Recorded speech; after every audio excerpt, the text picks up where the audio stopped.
The Canadian Rocky Mountains offer exceptional attractions to those who enjoy natural scenery, sport, and camp life. Few regions of the world combining mountain, lake, and forest scenery possess the additional advantage of a delightful summer climate such as obtains in the Canadian Rockies. The extremely wild character of this part of the Rocky Mountains and the very short time since it was opened up to travelers are probably in great part the reasons for the lack of literature and the absence of any thoroughly illustrated publication concerning this region. During a period of 4 years, the authors made camping excursions into many of the wilder parts of the mountains and effected a considerable number of ascents. An excellent camera has been an almost inseparable companion in every excursion, so that photographs of the typical scenery have been obtained from every possible point of view. Moreover, throughout all the processes of photographing, no expense of time or labor has been spared in order to obtain true and artistic representations of nature, nor have these results been obtained without considerable sacrifice, for in many cases the proper light effects on lakes and forests required hours of delay, and frequently on lofty mountain summits high winds made it necessary to anchor the camera with stone, while the cold and exposure of those high altitudes made the circumstances unfavorable for successful work. A map is not included in the volume, as, owing to the wilderness of the country, there are no detailed maps covering this region that are entirely satisfactory. The best map, and in fact the only one available, is published by Dr. Dawson's preliminary report on this part of the Rocky Mountains. The author makes grateful acknowledgment to the assistance received from many friends in the preparation of this book. Special thanks are due to Professor J. H. Gore of Columbia University and to the Honorable Charles D. Walcott, Director of the United States Geological Survey, for the valuable aid and information given by them. To Monsieur Guillaume Lamotte for an interesting letter concerning the first exploration of the Fraser River, and to Sir William Van Horn for the many courtesies extended. W.D.W., Washington, D.C., July 1896. Chapter 1. The principal resort of tourists and sportsmen in the Rocky Mountains of Canada is Banff. The location of the town or village of Banff might be briefly described as being just within the easternmost range of the Rocky Mountains, about 150 miles north of the international boundary, or where the Canadian Pacific Railway begins to pierce the complex system of mountains which continue from this point westward to the Pacific coast. Banff is likewise the central or focal point of the Canadian National Park. There is so much of scenic interest and natural beauty in the surrounding mountains and valleys that an area of some 260 square miles has been reserved in this region by the government and laid out with fine roads and bridle paths to points of special interest. Order is enforced by a body of men known as the Northwest Mounted Police, a detachment of which is stationed at Banff. This organization has been wonderfully effective for many years past in preserving the authority of the laws throughout the vast extent of northwestern Canada by means of a number of men that seems altogether insufficient for that purpose. The small and scattered village of Banff occupies a flat plain near the Bow River. This large stream, the south branch of the Saskatchewan, one of the greatest rivers of North America, is at this point not only deep and swift, but fully 100 yards in width. A fine iron bridge spans the river and leads to the various hotels, all of which are south of the village. The permanent population numbers some 500,000, while the various stores, dwellings, and churches have a general air of neatness, and by their new appearance suggest the fact that the history of Banff extends back only 1 decade. During the summer season, the permanent population of Banff is sometimes nearly doubled by a great invasion of tourists and travelers from far distant regions. Overland tourists from India, China, Ceylon, and England, the various countries of Europe and the Dominion of Canada, but chiefly from the United States, form the greater part of this cosmopolitan assemblage, in which, however, almost every part of the globe is occasionally represented. Some are bent on sport with rod or gun, others on mountaineering or camping expeditions. But the great majority are en route to distant countries and make Banff a stopping place for a short period. Arrived at Banff, the traveler is confronted by a line of hack drivers and hotel employees shouting in loud voices the names and praises of their various hotels. Such sights and sounds are a blessed relief to the tourist, who for several days has witnessed nothing but the boundless plains and scanty population of northwestern Canada.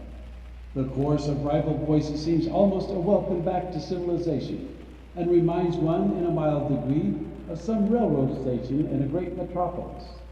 On the contrary, the new arrival finds, as he is whirled rapidly toward his hotel in the coach, that he is in a mere country village surrounded on all sides by high mountains, with here and there patches of perpetual snow near their lofty summits.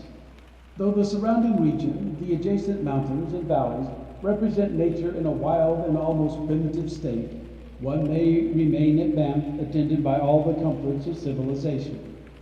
The several hotels occupy more or less scattered points in the valley south from the village. The one built and managed by the railroad stands apart from the village on an eminence overlooking the Bow River. It is a magnificent structure capable of accommodating a large number of guests. From the verandas and porches one may obtain a fine panoramic view of the surrounding mountains. And on the side towards the river, the view combines water, forest, and mountain scenery in a most pleasing manner. The Bow River, some 300 feet below, comes in from the left and dashes in a snowy cascade through a rocky gorge. Then, sweeping away towards the east, is joined by the Spray River, a mad mountain torrent, deep and swift, but clear as crystal, and with cold water of that deep blue color indicating its mountain origin. The wonderful rapidity with which these mountain streams flow is a source of astonishment and wonder to those familiar only with the sluggish rivers of lowland regions. Standing on the little iron bridge which carries the road across the stream and looking down on the water, I have often imagined I was at the stern of an ocean greyhound, so rapidly does each ripple or inequality sweep under and away from the eye. Though the water is less than a yard in depth, the current moves under the bridge at the rate of from 9 to 10 miles an hour. The best point from which to get a good general idea of the topography of Banff and its surroundings is from the summit of a little hill known as Tunnel Mountain. It is centrally located in the wide valley of the Bow, above which it rises exactly 1,000 feet, an altitude great enough to make it appear a high mountain were it not dwarfed by its mighty neighbors.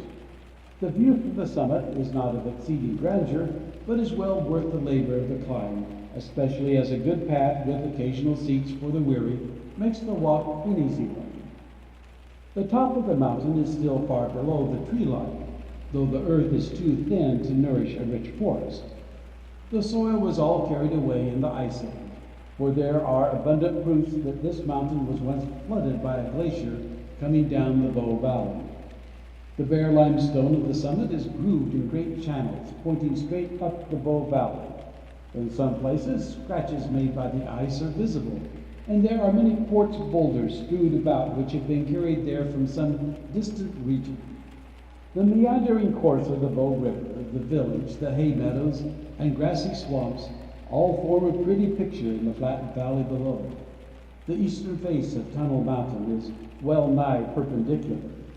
The trail leads along near the summit and allows thrilling views down the sheer precipice to the flat valley of the Bow River far below. The trees and prominent objects of the landscape seem like toys, and the adjacent plains resemble the colored map.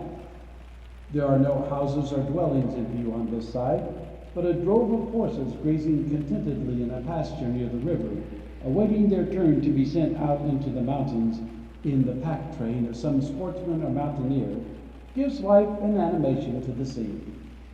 On either side are two high mountains, conspicuous by their unusual outlines and great altitude. The one to the south is Rundle Mountain. It rises in a great curving slope on its west side and terminates in a rugged escarpment with precipitous cliffs to the east. which tower in wonderful grandeur more than 5,000 feet above the floodplains of the Bow River near its base.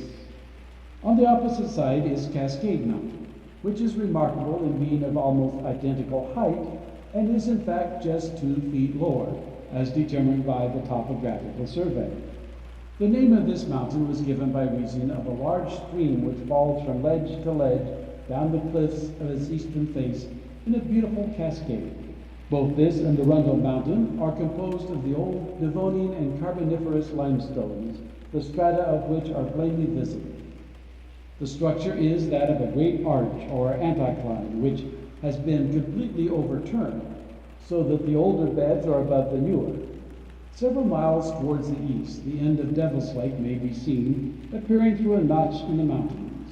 A fine road, 9 miles in length, has been made to this lake and is one of the most popular drives in the vicinity of Banff. The lake is very long and narrow, about 9 miles in length by 3/4 of a mile in extreme breadth. The scenery is grand, but rather desolate, as the bare mountain walls on either side of the lake are not relieved by forests or abundant vegetation of any kind. The lake is, however, a great resort for sportsmen, as it abounds in large trout, of which one taken last year weighed 34 pounds. The name of the lake gives illustration of the tendency among savages and civilized people to dedicate prominent objects of nature to the infernal regions or the master spirit thereof. There is no apparent limit to the number of places named after the devil and his realm, while the names suggested by more congenial places are conspicuous by their absence. The original name, Lake Peachey, was given by Sir George Simpson in honor of his guide. The scattered threads of history which relate to this part of the Rocky Mountains are suggested by these names, and indeed this lake has an unusual interest for this reason. In a region where explorations have been very few and far between, and where only the vague traditions of warlike events among the Indians form a great part of the history, each fragment and detail set forth by the old explorers acquires an increased interest. Previous to the arrival of the railroad surveyors, the chief men on whom our attention centers are Sir George Simpson, Mr. Rundle, and Dr. Hector. The expedition of Sir George Simpson possesses much of interest in every way. He claims to have been the first man to accomplish an overland journey around the world from east to west. After having traversed the greater part of the continent of North America, he entered the stupendous gates of the Rocky Mountains in the autumn of 1841. He traveled with wonderful rapidity and was wont to cover from 20 to 60 miles a day, according to the nature of the country. His outfit consisted of a large band of horses, about 45 in number, attended by cooks and packers sufficient for the needs of this great expedition. Nevertheless, the long cavalcade of animals, when spread out in Indian file along the narrow trails, were difficult to manage, and it not infrequently happened that on reaching camp, several horses proved to be missing, a fact which would necessitate some of the men returning 15 or 20 miles in search of them. Passing to the south of Devil's Head, a remarkable and conspicuous mountain which may be recognized far out in the plains, Sir George Simpson entered the valley occupied by the lake. In this part of his journey he was guided by a half-breed Indian named Peachey, a chief of the mountain Crees. Peachey lived with his wife and family on the borders of this lake, and Simpson named it after him, a name, however, which never gained currency. Dr. Dawson transferred the name to a high mountain south of the lake and substituted the Indian name Minnewanka, or in English, Devil's Lake. The guide Peachey seems to have possessed much influence among his fellows, and whenever, as was often the case, the Indians gathered around their campfires and gossiped about their adventures, Peachey was listened to with the closest attention on the part of all. Nothing more delights the Indians than to indulge their passion for idle talk when assembled together, especially when under the soothing and peaceful influence of tobacco, a fact that seems strange indeed to those who see them only among strangers, where they are wont to be remarkably silent. A circumstance of Indian history connected with the east end of the lake is mentioned by Sir George Simpson, and admirably illustrates the nature of savage warfare. A Cree and his wife, a short time previously, had been tracked and pursued by 5 Indians of a hostile tribe into the mountains to a point near the lake. At length they were espied and attacked by their pursuers. Terrified by the fear of almost certain death, the Cree advised his wife to submit without defending herself. She, however, was possessed of a more courageous spirit, and replied that as they were young and had but one life to lose, they had better put forth every effort in self-defense. Accordingly, she raised her rifle and brought down the foremost warrior with a well-aimed shot. Her husband was now impelled by desperation and shame to join the contest, and mortally wounded 2 of the advancing foe with arrows. There were now but 2 on each side. The 4th warrior had, however, by this time reached the Cree's wife, and with upraised tomahawk was on the point of cleaving her head, when his foot caught in some inequality of the ground, and he fell prostrate. With lightning stroke, the undaunted woman buried her dagger in his side. Dismayed by this unexpected slaughter of his companions, the 5th Indian took to flight after wounding the Cree in his arm. Rundle Mountain, which has been already mentioned, and which forms one of the most striking mountains in the vicinity of Banff, is named after a Wesleyan missionary who for many years carried on his pious labors among the Indians in the vicinity of Edmonton. Mr. Rundle once visited this region and remained camped for a considerable time near the base of Cascade Mountain, probably shortly after Sir George Simpson explored this region.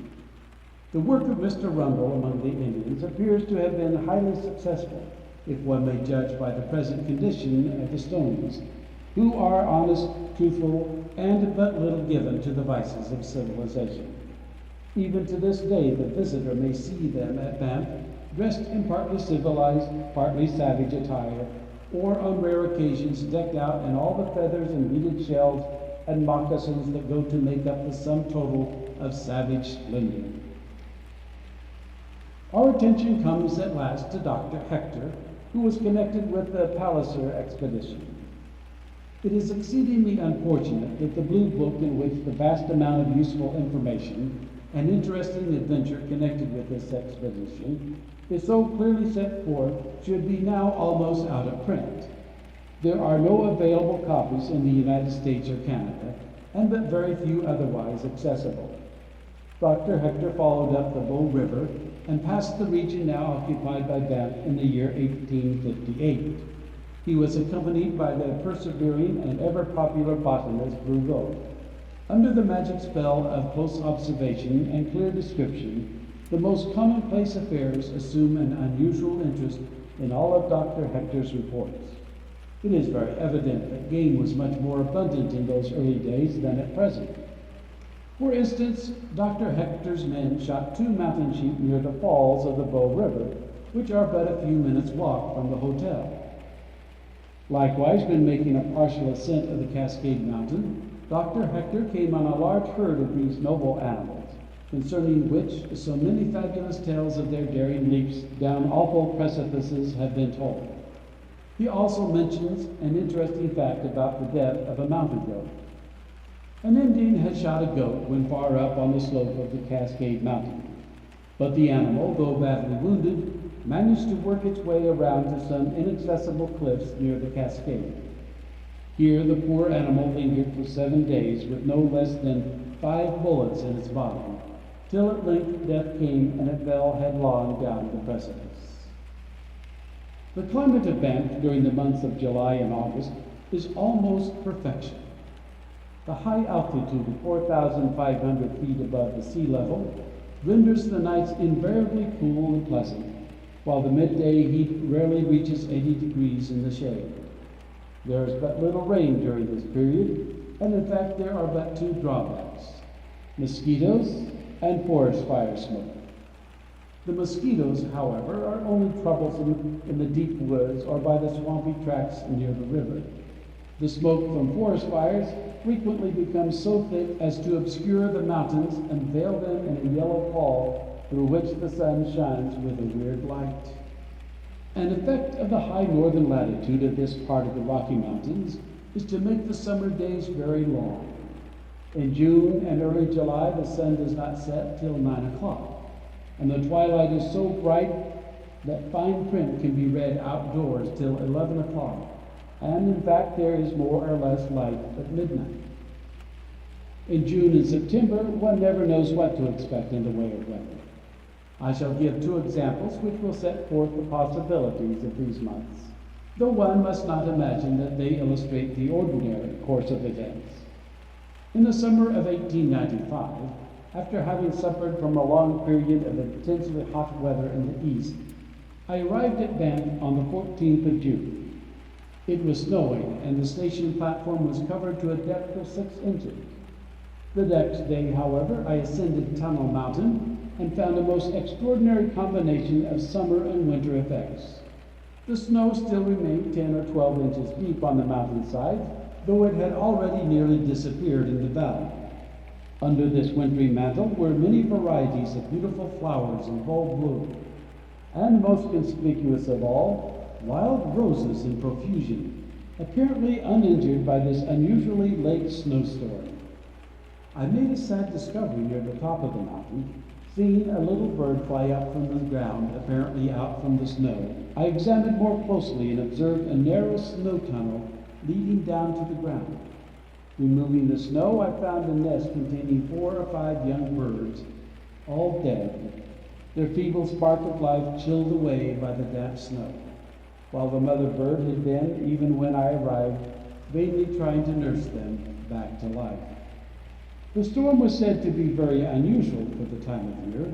The poplar trees in full summer foliage suffered severely and were bent down to the ground in great arches, from which position they did not fully recover all summer, while the leaves were blighted by the frost. As a general rule, however, mountain trees and herbs possess an unusual vitality and endure snow and frost or prolonged dry weather in a remarkable manner. The various flowers, which were buried for a week by this late storm, appeared bright and vigorous after a few warm days had removed the snow. Toward the end of September 1895, there were 2 or 3 days of exceptionally cold weather. The thermometer recording 6 degrees Fahrenheit one morning, I made an ascent of Sulphur Mountain, a ridge rising about 3,000 feet above the valley, on the coldest day of that period.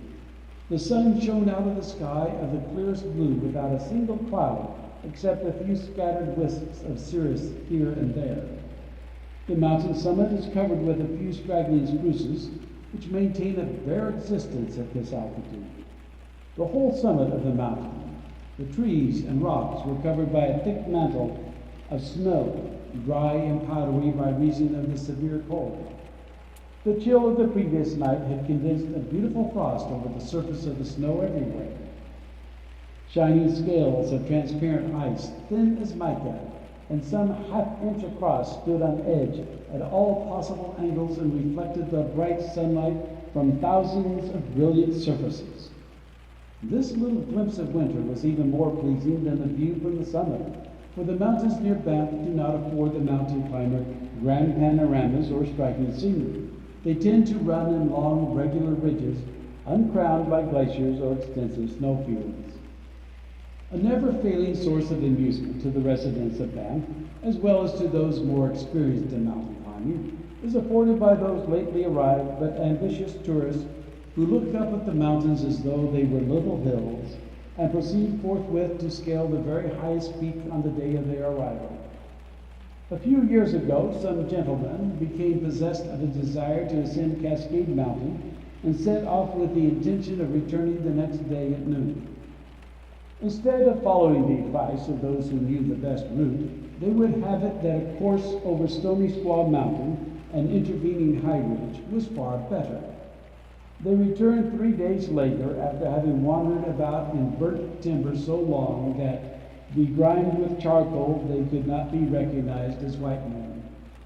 It is not known whether they ever so much as reached the base of Cascade Mountain, but it is certain that they retired to bed upon arriving at the hotel and remained there the greater part of the ensuing week. Cascade Mountain, however, is a difficult mountain to ascend, not because there are steep cliffs or rough places to overcome, but because almost everyone takes the wrong slope. This leads to a lofty escarpment, and just when the mountaineer hopes to find himself on the summit, the real mountain appears beyond, while a great gulf separates the two peaks and removes the possibility of making the ascent that day. Banff, with its fine drives and beautiful scenery, its luxurious hotels and delightful climate, will ever enjoy popularity among tourists. The river above the falls is wide and deep and flows with such gentle current as to render boating safe and delightful. The Vermilion Lakes, with their lovely reedy shores and swarming wildfowl, offer charming places for the canoe and oarsman, at least when the mosquitoes, the great pest of our western plains and mountains, temporarily disappear. Nevertheless, the climate of Banff partakes of the somewhat drier nature of the lesser and more eastern subranges of the Rocky Mountains. There is not sufficient moisture to nourish the rich forests, vast snowfields, and thundering glaciers of the higher ranges to the west, which in imagination we shall visit in the ensuing chapters. Lake Louise, First Impressions, An Abode of Perpetual Winter, The Chalet, Visitors, Stirring Tales of Adventure, Primeval Forests, Forest Fires, Mosquitoes and Bulldog Flies, Mortal Combats between Wasps and Bulldogs, The Old Chalet, Warning on the Lake, Approach of a Storm, Sublimity of a Mountain Thunderstorm, Cloud Effects, The Lake in October, A Magnificent Avalanche from Mount Lefroy, A Warning of Approaching Winter. Lake Louise is one of the most beautiful sheets of water in the Canadian Rockies. Many who have traveled extensively say it is the most charming spot they have ever beheld. The lake is small, but there's a harmonious blending of grandeur and quiet beauty in the surrounding mountains, which in some way makes a perfect picture out of lofty snow peaks in the distance and dark forested slopes near at hand. The lake is a little more than a mile long and about 1/4 of a mile wide. The outline is remarkably like that of the left human foot. Forests come down nearly to the water's edge on all sides of the lake, but there is a narrow margin of rough angular stones where the ripples from the lake have washed out the soil and even undermined the trees in some places. The water is a blue-green color, so clear that the stones on the bottom and the old waterlogged trunks of trees, long since wrested from the shores by storms and avalanches, may be discerned even in several fathoms of water. The lake is 230 feet deep in the center, and the bottom slopes down very suddenly from the shores. The west shore makes a gently sinuous or wavy line, forming little bays and capes. Ever new and artistic foregrounds are thus presented, with the forest making a retreating line of vegetation down the shore.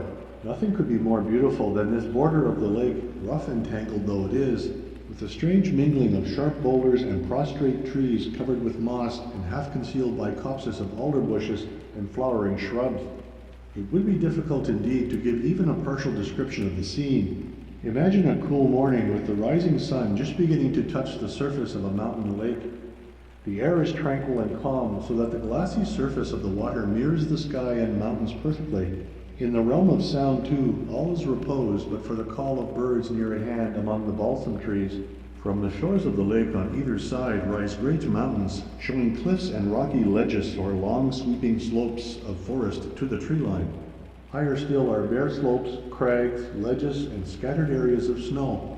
At the end of the lake, a great notch in the nearer mountains reveals at a distance the wall-like lofty mass of Mount Lefroy. This most imposing snowy mountain stands square across the gap, and with a sharp serrated cliff piercing the very vault of heaven, shuts off the view and forms the most conspicuous object of all. The lower part of the mountain is a vertical cliff or precipice where the longitudinal strata are distinctly visible. Above rise alternating slopes covered with perpetual snow and hanging glaciers, the white-blue ice of which is splintered by deep rents and dark yawning crevasses. This mountain forms part of the continental watershed, for on the other side the melting snows finally reach the Pacific Ocean, while on the near side the snows swept into the valleys by avalanches and melted by the warmer air of lower altitudes find their way at length into the Saskatchewan River and Hudson Bay. There is something wonderfully attractive about this mountain. The pleasure grows as one continues to gaze at the immense mass. Harsh and stern and cold though it be, it excites awe and wonder, as though here were the rocky foundation and substratum of the globe. This is the abode of perpetual winter, where ice and snow and bleak rocks exist apart. Here all is grand but menacing, dangerous and forbidding. And these high mountains and deep valleys, suggesting that some awful storm at sea had become petrified into colossal waves to stand at rest forever, have been carved out by rain and running water, frost and change of temperature through the lapse of countless ages.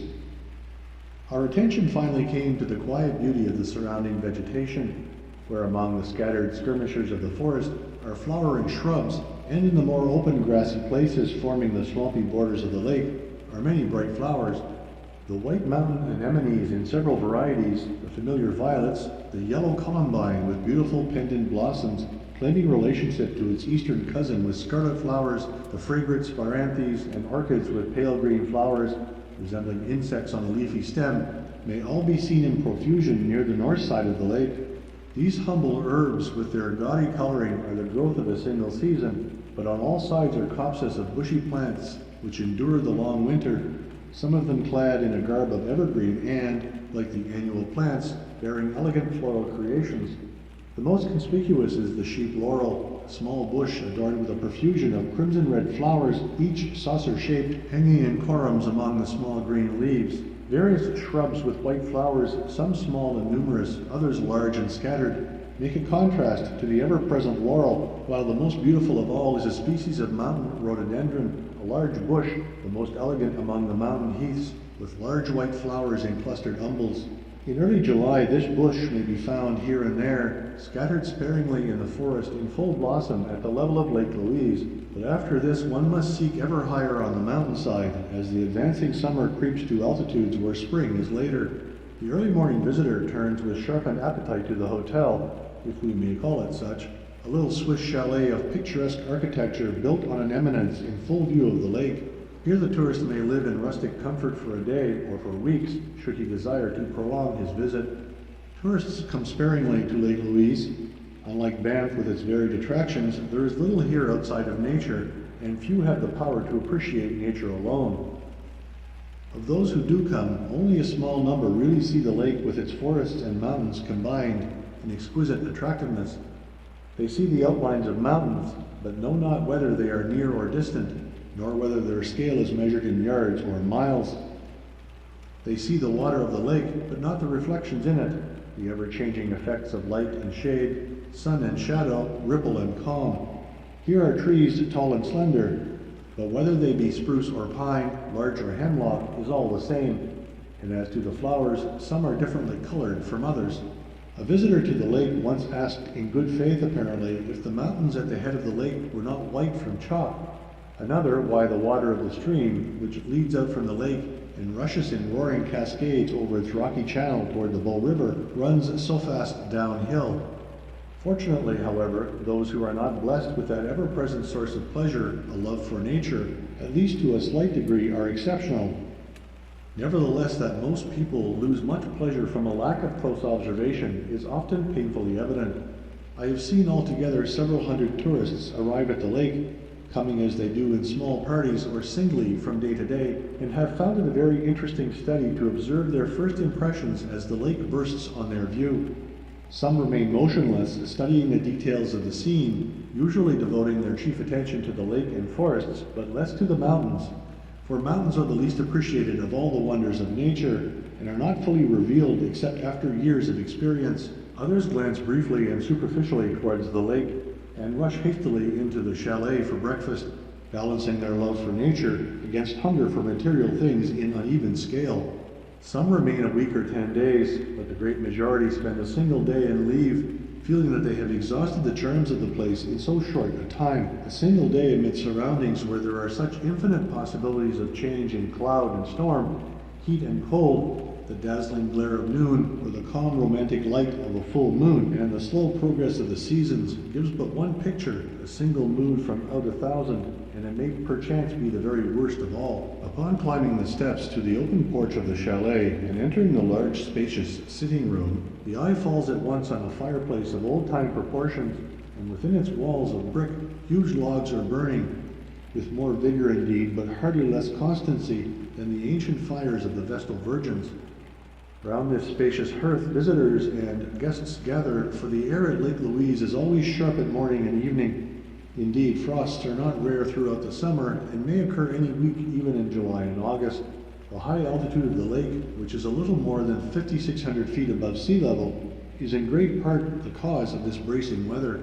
On the hottest day that I have ever seen at the lake, in the course of 3 summers, the thermometer registered only 78 degrees. The visitors who come to Lake Louise are of the same cosmopolitan character and varied nationality as those at Banff. Often of a cold night have I sat by the large fire, our only source of light, and listened to tales of adventure told by those who have visited the most distant and unfrequented parts of the earth.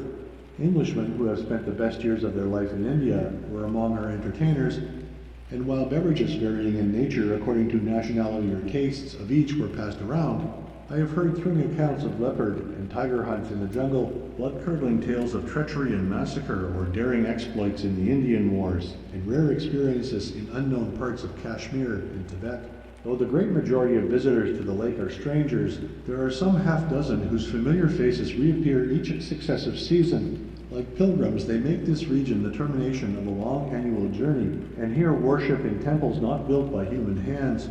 Among these lovers of nature, far distant England and Ceylon are represented no less than the nearer cities of the United States. The peculiar charms of this locality present an inexhaustible treasure house of delightful experiences that grow by familiarity. One's impressions of the beauty of the lake increase year by year as the full meaning of each detail becomes more thoroughly appreciated. A fact of great importance, which goes far to make up the ensemble of the surroundings of Lake Louise, is the perfect condition of the forests, which rise in uniform swelling slopes of dark green verdure from the rocky shores of the lake far up the mountainsides to those high altitudes where the cold air suggests an eternal winter and dwarfs the struggling trees into mere bushes. The frequent forest fires, which have wrought so much destruction throughout the entire Canadian Rockies, have not as yet swept through this valley. The great spruces and balsams of this primeval forest indicate by their size that for hundreds of years no fire has been through this region. Some large tree stumps near the chalet show hundreds of rings, and one that I counted started to grow in the year 1492, when Columbus set forth to discover the Western world. Nevertheless, on hot days after a long period of dry weather, when the air is laden with the fragrant odor of the dripping balsam and of the dry resin hardened in yellow tears on the scarred trunks of the trees, and when the dead lower branches, hung with long gray moss, seem to offer all the most combustible materials, one feels certain that the slightest spark would result in a terrible conflagration. Apparently, however, the past history of this valley has never recorded a fire, whether started by careless Indian hunters or that frequent cause, lightning. So far as I am aware, there are no layers of buried charcoal or reddened soil under the present forest, which would indicate an ancient fire. Some years ago, apparently more than 20, a fire destroyed the forest near the station of Laggan, which is less than 2 miles from the lake in a straight line. The fire approached within a mile of the lake and then died out. There are 2 causes which will always tend to preserve these beautiful forests if the visitors are not careless and counteract them. The prevalent wind is out of the valley toward the Bow Valley, so that a fire would naturally be swept away from the lake. Another cause is the natural moisture of this upland region. The very luxuriance of the vegetation indicates this, while in the early morning the whole forest often seems reeking with moisture, even when there has been no rain for weeks. The chill of night appears to condense a heavy dew under the trees and moistens all the vegetation, so that the forest rarely becomes so exceedingly dry as often happens in wide valleys at lower altitudes. Though the scenery and climate at Lake Louise seem almost ideally perfect during the summertime, nature always renders compensation in some form or other, and never allows her creatures to enjoy complete happiness. The borders of the lake and the damp woods breed myriads of mosquitoes, which conspire to annoy and torture both man and beast. They appear early in spring and suddenly vanish about the 15th or 20th of August each year. The chill of night causes them to disappear about 10 o'clock in the evening, not to be seen again until the atmosphere begins to grow warm in the morning sun. Another insect pest is a species of fly called the bulldog, a name suggested by its ferocious bite. These large insects are about 1 inch in length and are armed with a formidable set of saws with which they can rapidly cut a considerable hole through the skin of a man or the hide of a horse. The bulldogs frequent the valleys of the Canadian Rockies, varying locally in their numbers, and seem to prefer low altitudes and a considerable degree of heat, for they are always most voracious and numerous on hot, dry days. These flies, when numerous, will almost make a horse frantic. Their bite feels like a fiery cinder slowly burning through the skin, but fortunately they do not cause much trouble to man, for they are led by instinct to seek the rough surfaces of animals and almost invariably light on the clothes instead of the hands or face. They have a most bloodthirsty and cruel enemy in the wasp, and if it were not for the inexhaustible supply of the bulldogs, the wasps would annihilate the species.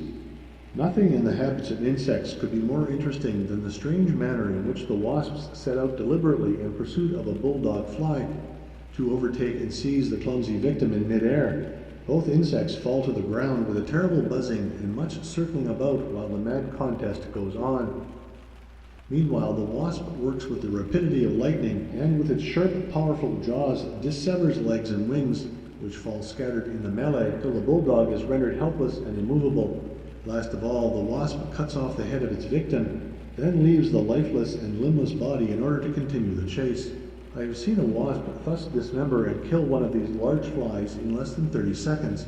They seem to perform their murderous acts out of pure pleasure, as they do not linger over their prey after the victim is dead. The water of Lake Louise is too cold to admit of bathing except in a very brief manner. The temperature of the water near the 1st of August is about 56 degrees. The old chalet, built in rustic fashion with unhewn logs, was placed near the lakeshore much closer than the present building. One day in 1893, when everyone was absent, the building caught fire and burned to the ground. Remarkably enough, the forest did not take fire, though some of the trees were close to the building. Usually in the early morning, before the sun has warmed the atmosphere and started the breezes of daytime into motion, the lake is tranquil and its surface resembles a great mirror. About 9 o'clock, the first puffs of wind begin to make little cat's paws at the far end of the lake, which widen and extend until finally the whole water becomes rippled. A gentle breeze continues to sweep down the lake from the snow mountains toward the Bow Valley all day long, and the water rarely becomes smooth till after sunset. This is the usual order of events in fair weather, a condition which may continue for several weeks without a drop of rain. The approach and progress of the storm, the wonderful atmospheric changes attending it, and the ever-moving clouds obscuring the mountaintops reveal the lake in the full grandeur of its surroundings. An approaching storm is first announced by scattered wisps of cirrus cloud, which move slowly and steadily from the west in an otherwise blue sky. In the course of 24 hours, the cirrus clouds have become so thick that they often resemble a thin haze far above the highest mountains.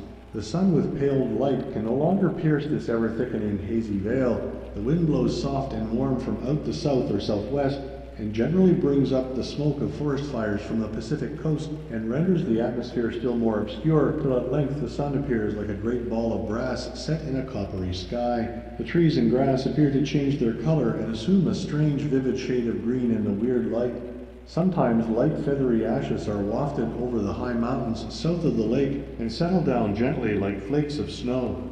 The falling barometer announces the coming storm, and presently another layer of clouds, a low-lying cumulus, form just above the highest peaks and settle gradually lower till they touch the mountain tops. Rain soon follows. The clouds settle till they almost rest on the water of the lake, and the wind increases in violence. Sometimes thunderstorms of considerable fury sweep through the valley and among the mountains, one after another, for several days. A violent thunderstorm at night among these lofty mountains is one of the grandest phenomena of nature. The battling of the elements, the unceasing roar of the wind in the forest, and the crash of thunder redoubled by echoes from the rocky cliffs all conspire to fill the imagination with a terrible picture of the majesty and sublimity of nature. From the lake there comes up a low hoarse murmur, not the roar of ocean surf, but the lesser voice of a small mountain lake, lashed to fury and beating with its small waves on a rocky shore. The noise of the forest, the sound of colliding branches as the tall trees sway to and fro in the furious wind, and the frequent crack and crash of dead forest giants overcome by the elements, form the dull but fearful monotone, above which the loud rumble of thunder rises in awful grandeur. These are the sounds of a mountain storm. The bright flashes of lightning reveal a companion picture, for in the momentary light, succeeded by absolute darkness, the lake is revealed covered with foamy white caps. The forests on the mountainside seem to yield to the blast, like a field of wheat in a summer breeze, and the circling clouds sweep about the mountain slopes and conceal all but their bases. Should the storm clear away during the daytime, one may witness grand cloud effects. The low-hanging masses of clouds left behind by the battling elements slowly rise and occasionally reveal small areas of blue sky among the moving vapors. Gentle puffs of air sweep over the calm surface of the water, making little areas of ripples here and there, only to be succeeded by a tranquil calm, as if the storm spirit were sending forth his dying gasps intermittently. While the air is thus calm below, the circling wisps of vapor high up on the mountain, rising and descending, show that the battle between the sun and the clouds is still raging. From above the saturated forests, the rising vapors condense and increase in size till at length, caught in some countercurrent, they are swept away or carried downward, while the dissolving cloud spreads out in wisps and streamers till suddenly it disappears into transparent air, a veritable cloud ghost. At length the mountaintops appear once more, white in a light covering of new snow, and as the great masses of cumulus rise and disappear, the sky appears of that deep blue-black color peculiar to mountain altitudes, while the sun shines out with dazzling brilliancy through the clear atmosphere. The last visit I made to Lake Louise was toward the middle of October 1895. A very snowy, disagreeable September had been followed by a long period of milder weather with much bright sunshine. The new snow, which had been quite deep near the lake, had altogether disappeared except high up on the mountainside. It was the true Indian summer, a season with a certain mellow charm peculiar to it alone, characterized by clear sunny weather, a calm atmosphere, a low-riding sun, and short days. Most of the flowers were withered. The deciduous bushes, lately brilliant from frost, were rapidly losing their foliage, and the larches were decked in pale yellow far up near the tree line. However, the greater part of the vegetation is evergreen, and the spruces, balsams, and pines, the heaths, ericaceous plants, and the mosses contrive to set winter at naught by wearing the garb of a perpetual summer in a region where snow covers the ground 3/4 of the year. I could not resist the temptation as the morning train rolled up to the station at Laggan to get off for the day and make another visit to the lake.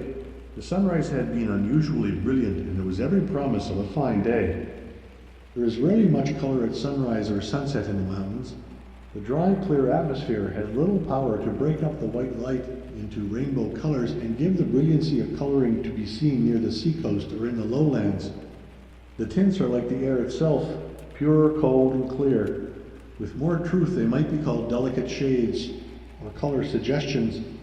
They recall those exquisite but faint hues seen in topaz or tourmaline crystals or transparent quartz crystals, wherein the minutest trace of some foreign mineral has developed rare spectrum colors and imprisoned them forever. Ofttimes the snow of the mountaintops is thus tinted a bright, clear pink, beautifully contrasted against the intensely blue sky.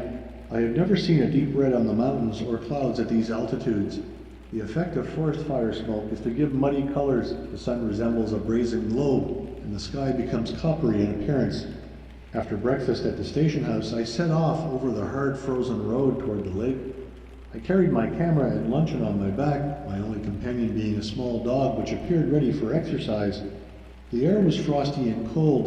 The low-riding sun had not as yet struck into the forest trees and removed the rime from the moss and leaves on the ground. In somewhat less than an hour, I arrived at the lake. All was deserted, the chalet closed, the keeper gone, and the tents taken down. Even the boats, which usually rested near the shore, had been put under cover. The cold air was perfectly calm, and my vapory breath rose straight upwards. The mere surface of the water was disturbed by some wild fowl, black ducks, and divers, which swarm on the lake at this season. Their splashings and the harsh cries of the divers came faintly over the water. It seemed strange that these familiar haunts could appear so fearfully wild and lonely, merely because man had resigned his claim to the place, and nature now ruled alone. All at once a wild, unearthly wail from across the water, the cry of a loon, one of the most melancholy of all sounds, startled me, and gave warning that activity alone could counteract the effect of the imagination. Accordingly, I walked down the right shore of the lake with the intention of going several miles up the valley and taking some photographs of Mount Lefroy. The flat bushy meadows near the upper end of the lake were cold, and all the plants and reedy grass were white with the morning frost. The towering cliffs and castle-like battlements of the mountains on the south side of the valley shut out the sun and promised to prevent its genial rays from warming this spot till late in the afternoon, if at all, for a period of several months. In the frozen ground, as I followed the trail, I saw the tracks of a bear, made probably the day before. Bruin had gone up the valley somewhere and had not returned as yet, so there was a possibility of making his acquaintance. I was well repaid for my visit this day as a magnificent avalanche fell from Mount Lefroy. Mount Lefroy is a rock mountain rising in vertical cliffs from between two branches of a glacier which sweep around its base. The hanging glacier rests on the highest slope of the mountain and, ascending some distance, forms a vertical face of ice nearly 300 feet thick at the top of a great precipice. The highest ridge of the mountain is covered with an overhanging cornice of snow, which the storm winds from the west have built out till it appears to reach full 100 feet over the glacier below. At times, masses of ice break off from the hanging glacier and fall with thundering crashes to the valley far below. I was standing at a point some 2 miles distant looking at this imposing mountain when from the vertical ice wall a great fragment of the glacier, some 300 feet thick and several times as long, broke away and slowly turning in mid-air began to fall through the airy abyss. In a few seconds, amid continued silence, for the sound had not yet reached me, the great mass struck a projecting ledge of rock after a fall of some 500 feet, and at the shock, as though by some inward explosion, the block was shivered into thousands of smaller fragments and clouds of white powdery ice. Simultaneously came the first thunder of the avalanche. The larger pieces led the way, some whirling around in mid-air, others gliding downward like meteors with long trains of snowy ice dust trailing behind. The finer powdered debris followed after in a long succession of white streamers and curtains resembling cascades and waterfalls. The loud crash at the first great shock now developed into a prolonged thunder wherein were countless lesser sounds of the smaller pieces of ice. It was like the sound of a great battle in which the sharp crack of rifles mingles with the roar of artillery. Leaping from ledge to ledge with ever-increasing velocity, the larger fragments at length reached the bottom of the precipice, while now a long white train extended nearly the whole height of the grand mountain wall 2,500 feet from base to top. Imagine a precipice 16 times higher than Niagara, nearly perpendicular, and built out of hard flinty sandstone. At the top of this giant wall, picture a great glacier with blue ice 300 feet thick, crevassed and rent into 1,000 yawning caverns, and crowding downwards, ever threatening to launch masses of ice large as great buildings into the valley below. Such avalanches are among the most sublime and thrilling spectacles that nature affords. The eye alone is incapable of appreciating the vast scale of them. The long period of silence at first and the thunder of the falling ice reverberated among the mountain walls produce a better impression of the distance and magnitude. I arrived at the lower end of the lake toward 1 o'clock. The lake was only disturbed in one long narrow strip toward the middle by a gentle breeze, while all the rest was perfectly calm. This was one of those rare days of which each year only affords 2 or 3, when the lake is calm at midday under a clear sky. The mirror surface of the water presented an inverted image of the mountains, the trees on the shore, and the blue sky. The true water surface and the sunken logs on the bottom of the lake joined with the reflected objects in forming a puzzling composite picture. The brilliant sun had taken away the chill of morning and coaxed forth a few forest birds, but there were no flowers or butterflies to recall real summer. It seemed as though this were the last expiring effort of autumn before the cold of winter should descend into the valley, and with its finger on the lips of nature, cover the landscape with a deep mantle of snow, and bind the lake in a rigid layer of ice. Even at this warmest period of the day, the sun's rays seemed inefficient to heat the atmosphere, while from the cold shadows of the forest came a warning that winter was lurking near at hand, soon to sweep down and rule uninterrupted for a period of 9 long months. Surroundings of the lake, position of mountains and valleys, the spruce and balsam firs, the Lyle's larch, alpine flowers, the trail among the cliffs, the beehive, a monument of the past, Lake Agnes, a lake of solitude, summit of the beehive, Lake Louise in the distant future. Among the mountains on all sides of Lake Louise are many scenes of unusual beauty and grandeur. While the lake itself must be considered the focal point of this region and is indeed wonderfully attractive by reason of its rare setting, the encircling mountains are so rough and high, the valleys separating them so deep and gloomy, yet withal so beautiful, that the scenery approaches perfection.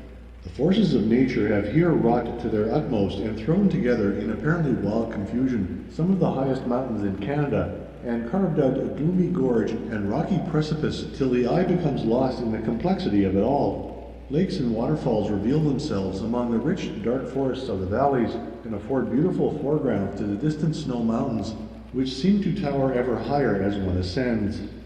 A brief description of the topography in the vicinity of Lake Louise would be now in place. Southwestward from the lake is a range of very high and rugged mountains covered with snow and glaciers. This range is the crest of the continent of North America, in fact, the great watershed which divides the Atlantic and Pacific drainage. In this range are many peaks over 11,000 feet above sea level, an altitude which is near the greatest that the Rocky Mountains attain in this latitude. While farther south in Colorado, there are scores of mountains 13,000 or 14,000 feet high.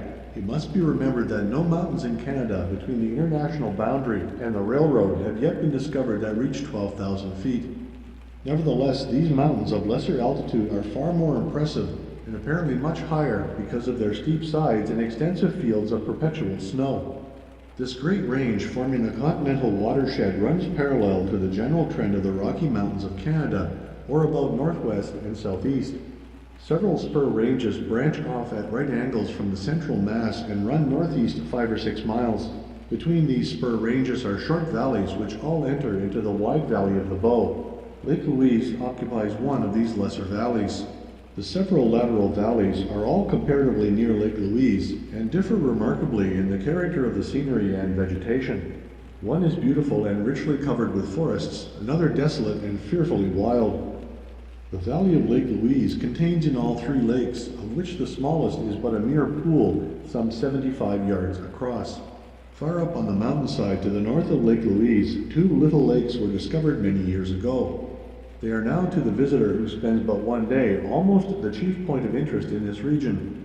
The trail thither leads into the dense forest from near the chalet and proceeds forthwith to indicate its nature by rising steadily and constantly. The tall coniferous trees cast a deep, cool shade even on a warm day. So closely do the trees grow one to another that the climber is entirely shut out from the world of mountains and surrounded by a primeval forest as he follows the winding path. Among the forest giants there are 2 principal trees, the spruce and the balsam fir. Each is very tall and slender, and at a distance the appearance of the 2 trees is closely similar.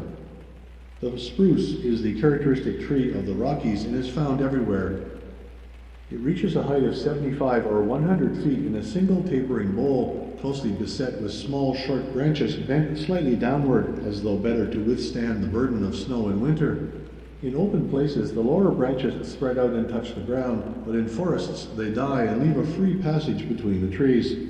The balsam tree is quite similar, but may be discerned by its smoother bark, which is raised from underneath by countless blisters, each containing a drop of transparent balsam. Here and there are a few tall pines rivaling the spruces and firs in height, but affording a strong contrast to them in their scattered branches and larger needles.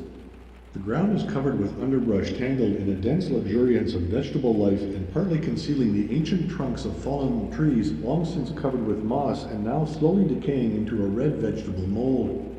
At length, after a half an hour of constant climbing, a certain indefinable change takes place in the forest. The air is cooler, the trees grow wider apart, and the view is extended through long vistas of forest trees. Presently, a new species of tree, like our eastern tamarack, makes its appearance. It is the Lyell's larch, a tree that endures the rigors of a subalpine climate better than the spruces and balsam firs, so that it soon becomes to the climber among these mountains an almost certain indication of proximity to the tree line. It is not far from the truth to say that the Lyell's larch is the most characteristic tree of the Canadian Rockies. It is not found in the Selkirk Range just west of the main range, and while it has indeed been found as far south as the international boundary, it has not been discovered in the Peace River Valley to the north.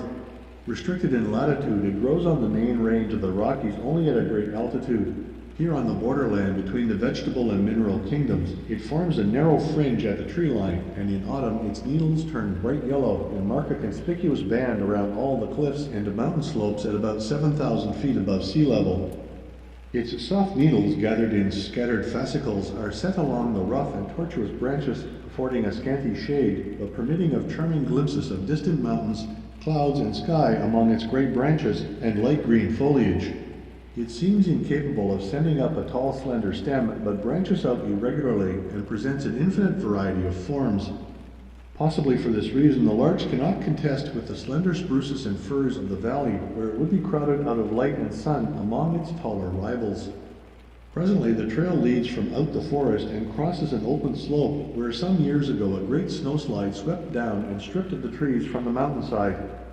Here, 1,200 feet above Lake Louise, the air feels sensibly cooler and indicates an alpine climate.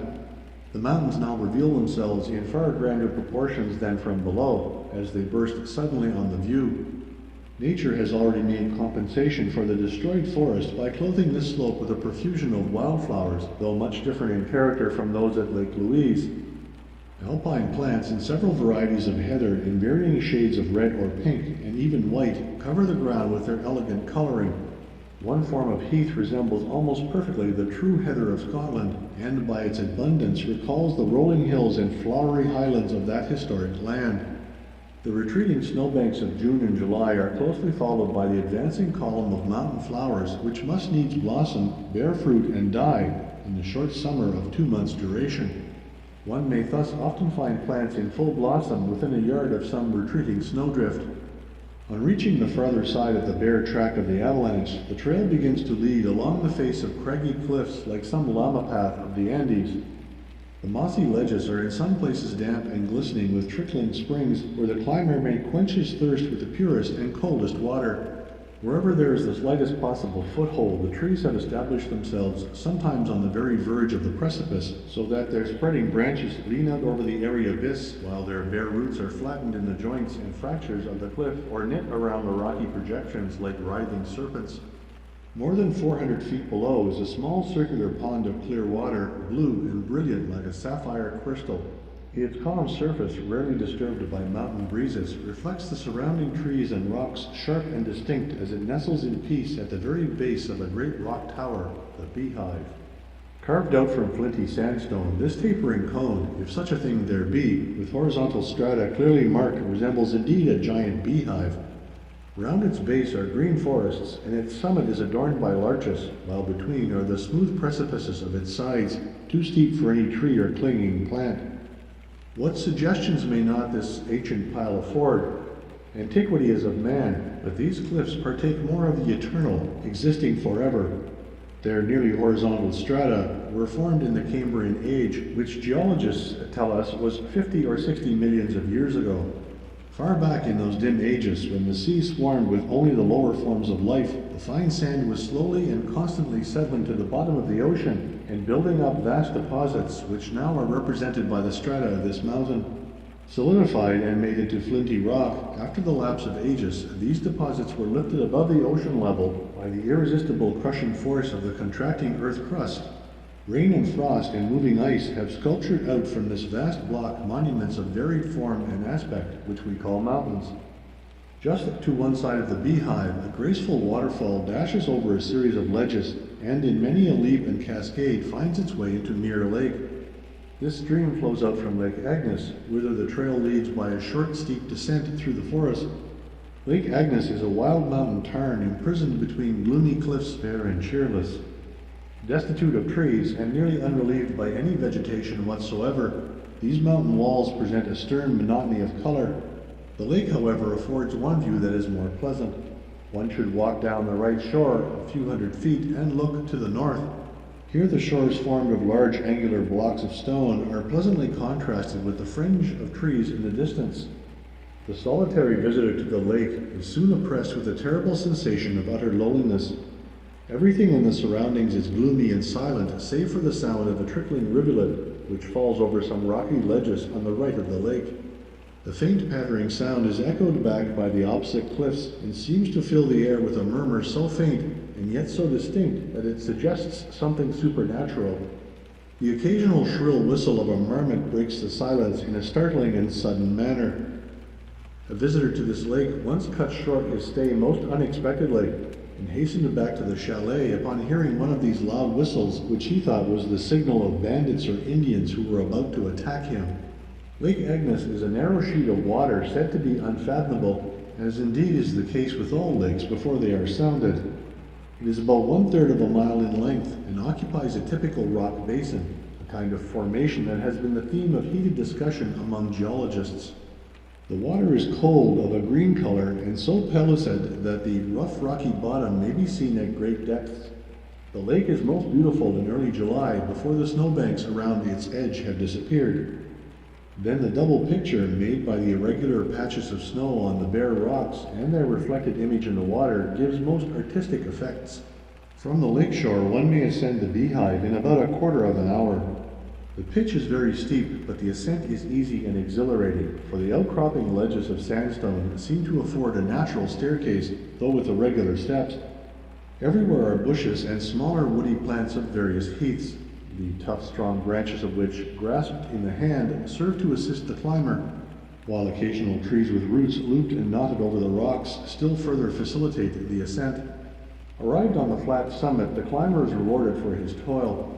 One finds himself in a light grove of the characteristic Lyell's Arch, while underneath the trees, various ericaceous plants suggest the alpine climate of the place. Though the climber may come here unattended by friends, he never feels the loneliness as at Lake Agnes. There the gloomy mountains and dark cliffs seem to surround one and threaten some unseen danger, but here the broader prospect of mountains and the brilliancy of the light afford most excellent company. I have visited this little upland park very many times, sometimes with friends, sometimes with the occasional visitors to Lake Louise, and often alone. The temptation to select a soft, heathery seat under a fine larch tree and admire the scenery is irresistible. One may remain here for hours in silent contemplation, till at length the rumble of an avalanche from the cliffs of Mount Lefroy awakens one from reverie. The altitude is about 7,350 feet above sea level, and in general this is far above the tree line, and it is only that this place is unusually favorable to tree growth that such a fine little grove of larches exists here. Nevertheless, the summer is very brief, only half as long as at Lake Louise, 1,700 feet below. The retreating snowbanks of winter disappear toward the end of July, and new snow often covers the ground by the middle of September. How could we expect it to be otherwise at this great height and in the latitude of southern Labrador? On the hottest days, when down in the valley of the Bow, the thermometer may reach 80 degrees or more, the sun is here never oppressively hot, but rather genially warm, while the air is crisp and cool. Should a storm pass over and drench the lower valleys with rain, the air would be full of hail or snow at this altitude. The view is too grand to describe, for while there is a more extensive prospect than at Lake Louise, the mountains appear to rise far higher than they do at that level. The valleys are deep as the mountains high, and in fact, this altitude is the level of maximum grandeur. The often extolled glories of high mountain scenery is much overstated by climbers. What they gain in extent, they lose in intent. The widened horizon and countless array of distant peaks are enjoyed at the expense of a much decreased interest in the details of the scene. In my opinion, one obtains in general the best view in the Canadian Rockies at the tree line or slightly below. Nevertheless, everyone to his own taste. The most thrilling experience to be had on the summit of the Beehive is to stand at the verge of the precipice on the east and north sides. One should approach cautiously, preferably on hands and knees, even if dizziness is unknown to the climber, for from the very edge the cliff drops sheer more than 600 feet. A stone may be tossed from this place into the placid waters of Mirror Lake, where after a long flight of 720 feet, its journey's end is announced by a ring of ripples far below. Lake Louise appears like a long milky green sheet of water, with none of that purity which appears nearer at hand. The stream from the glacier has formed a fan-shaped delta, and its muddy current may be seen extending far out into the lake, polluting its crystal water and helping to fill its basin with sand and gravel, till in the course of ages a flat meadow only will mark the place of an ancient lake. There are even now many level meadows and swampy tracts in these mountains which mark the filled-up bed of some old lake. These places are called muskegs, and though they are usually safe to traverse, occasionally the whole surface trembles like a bowl of jelly and quakes under the tread of men and horses. In such places, let the traveler beware the treacherous nature of these sloughs, for on many an occasion horses have been suddenly engulfed by breaking through the surface, below which deep water or oozy mud offers no foothold to the struggling animal. At the present rate of filling, however, the deep basin of Lake Louise will require a length of time to become obliterated that is measured by thousands of years rather than by centuries, a conception that should relieve our anxiety in some measure.